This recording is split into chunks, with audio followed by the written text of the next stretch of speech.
സുഹൃത്തുക്കളെ, ഇന്ന് നമ്മൾ ഈ നിൽക്കുന്ന ഈ സൈറ്റിൽ ഇപ്പോൾ എൻ്റെ ഫ്രണ്ട് കട്ടിലാണ് ഈ കാണുന്നത്. ഇതിൻ്റെ നേരെ ആ ഗ്യാപ്പാണ് കാണുന്നത്. ആ ഗ്യാപ്പ് ഒരു ബാത്റൂമാണ്, ഒരു വലിയൊരു മാസ്റ്റർ ബെഡ്റൂമാണ്, അതിൻ്റെ ഒരു അറ്റാച്ച്ഡ് ബാത്റൂമാണ്. അപ്പോൾ ആ ബാത്റൂം ഇപ്പോൾ ആശേരി ഇവിടെ വന്നപ്പോൾ ആ ബാത്റൂം പറ്റില്ല എന്നാണ് ഇപ്പോൾ ആശേരി പറഞ്ഞുള്ളത്. കണ്ടോ? അപ്പോൾ ഈ കട്ടിലയുടെ നേരെ ഇപ്പോൾ നമ്മളിതാ പോയി കഴിഞ്ഞാൽ ആ കാണുന്ന ഗ്യാപ്പാണ് ബാത്റൂമുള്ളത്. അപ്പോൾ ഇത് പറ്റില്ല, ഇത് വീടിൻ്റെ സെൻറ്റർ ഭാഗമാണ്. അതുകൊണ്ട് ആ സെൻറ്ററിൽ നിന്ന് അങ്ങോട്ടോ ഇങ്ങോട്ടോ മാറണം എന്ന് പറഞ്ഞു. അങ്ങോട്ട് മാറാനിപ്പോൾ ഈ വീട്ടിൽ യാതൊരു സൗകര്യമില്ല നമുക്ക് മാറ്റാൻ വേണ്ടിയിട്ട്. അപ്പോൾ ഇനി ഒരു അറ്റാച്ച്ഡ് ബാത്റൂം കിട്ടില്ല. കോണിയുടെ അടിയിലായിട്ട് നമ്മളൊരു കോമൺ ആയിട്ടുള്ള ഒരു ബാത്റൂമാണ് കൊടുത്തിട്ടുള്ളത്.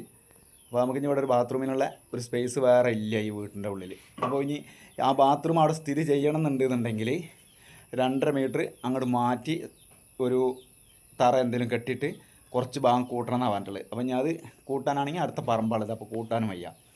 അപ്പോൾ ആശേരി പറയുമ്പോൾ ഇനിയിപ്പോൾ വീടിൻ്റെ ഓണർക്ക് അതൊരു ഇതായി മാറി, എന്തായാലും പൊളിക്കന്നെ വേണം. അപ്പോൾ ഞാൻ ഭാഗം ഒന്നില്ലെങ്കിൽ പൊളിക്കുക, അല്ലാന്നുണ്ടെങ്കിൽ അത് സ്റ്റോർ റൂമാക്കി മാറ്റാനുള്ള പരിപാടിയല്ല ഉണ്ടാവും. അപ്പോൾ വീടിൻ്റെ ഏതായാലും വർക്ക് ഏകദേശം കഴിഞ്ഞ്. അപ്പോൾ എന്തോ ഒരു ആവശ്യത്തിന് ആശേരിനെ വിളിച്ചതാണ്. എഞ്ചിനീയറാണ് കുറ്റി അടിച്ചത്, എഞ്ചിനീയറാണ് പ്ലാന്. അപ്പോൾ എഞ്ചിനീയർ ഒന്ന് പറയും, ആശേരി ഒന്ന് പറയും. അപ്പോൾ ഏതാണ് ഇതിൽ സത്യാവസ്ഥ നമുക്കറിയില്ല. എഞ്ചിനീയർ പ്ലാൻ ചെയ്താണ്. അപ്പോൾ എഞ്ചിനീയറാണ് ഇപ്പോൾ ഇതിൻ്റെ സെൻറ്ററിലൊക്കെ ബാത്റൂമും കാര്യങ്ങളും ഉണ്ടാക്കിയിട്ടുള്ളത്. ആശേരി വന്ന് പറഞ്ഞ സെൻറ്ററിൽ ഒരിക്കലും ബാത്റൂം പാടില്ല. എന്തായാലും അപ്പോൾ ഇനി അത് ഒന്നല്ലെങ്കിൽ സ്റ്റോർ ആക്കണം. സ്റ്റോറാണെങ്കിൽ ഇതിൽ അഡീഷണൽ വേറെ സ്റ്റോറുണ്ട്. ഇനി ഒരു സ്റ്റോറും കൂടി ആക്കാനും ഇവർക്ക് പറ്റില്ല. അപ്പോൾ നല്ലൊരു അറ്റാച്ച്ഡ് ബാത്റൂമാണ് ഇപ്പോൾ പോയി കിട്ടിയത്. എന്തായാലും വീടിൻ്റെ ഓണർക്ക് എന്തായാലും ഇനിയിപ്പോൾ അത് അവിടെ ഉണ്ടായി കഴിഞ്ഞാൽ ഒരു പനി വന്നാലടക്കം പേടിയാവും ഇല്ലേ. അപ്പോൾ അതാണ് ഇന്ന് നമുക്ക് പറയാനുള്ളത്.